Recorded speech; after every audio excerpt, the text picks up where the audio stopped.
Hello అండి, నమస్తే. నేను మీ సంధ్య.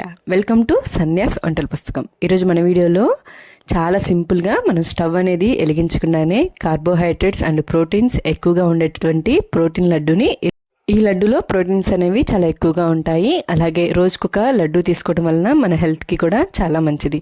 ఫస్ట్ టైం కనుక మన వీడియోస్ని చూస్తున్నట్లయితే మన ఛానల్ని తప్పకుండా సబ్స్క్రైబ్ చేసుకోండి. ముందుగా మనం ఈ లడ్డూ ప్రిపేర్ చేసేసుకోవడానికి రోస్టెడ్ చనా అలాగే డేట్స్ ఉంటే సరిపోతుంది. ఈ రెండింటితోనే మనం ఈ లడ్డు అనేది ప్రిపేర్ చేసేసుకోవచ్చు. ఇక్కడ నేను చూపిస్తున్న వాటిని రోస్టెడ్ చనా అని అంటారు. ఇవి ఎటువంటి సూపర్ మార్కెట్లో అయినా కానీ దొరుకుతాయి. అలాగే సీడ్స్ తీసేసినటువంటి డేట్స్ని తీసేసుకోండి. ఈ విధంగా ఈ రెండింటిని తీసుకొని పక్కన పెట్టేసుకోండి. ఇప్పుడు ఒక మిక్సీ జార్ తీసుకొని మనం తీసుకున్నటువంటి రోస్టెడ్ చనాని 2 కప్స్ వరకు ఇందులోకి యాడ్ చేసేసుకోండి.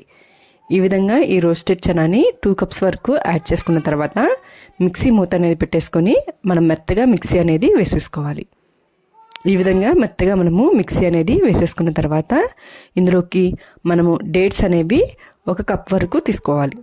సీడ్స్ అనేవి తీసేసి ఈ డేట్స్ని 1 కప్ వరకు ఈ విధంగా మెజర్ చేసుకొని ఇందులోకి యాడ్ చేసేసుకోండి.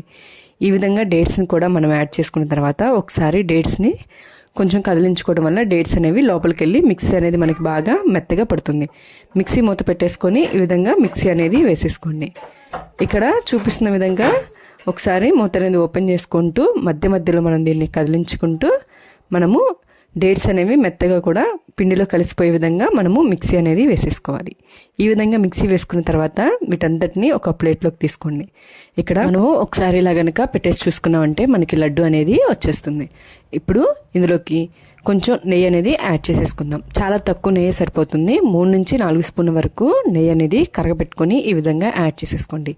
ఇప్పుడు ఈ నెయ్యి అనేది యాడ్ చేసుకున్న తర్వాత ఒకసారి పిండి అంతటికి బాగా పట్టే విధంగా ఒకసారి బాగా కలుపుకోవాలి. ఇక్కడ నేను చూపిస్తున్న విధంగా మనం ఇదంతా బాగా కలిసిపోయే విధంగా కలుపుకున్నామంటే సరిపోతుంది.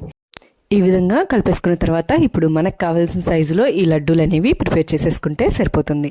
అదేవిధంగా మిగిలిన పిండితో కూడా లడ్డూలు అనేవి ప్రిపేర్ చేసి పెట్టుకోండి. ఇవి 10 నుంచి 15 రోజుల వరకు మనము ఒక ఎయిర్ టైట్ డబ్బాలో స్టోర్ చేసేసుకోవచ్చు.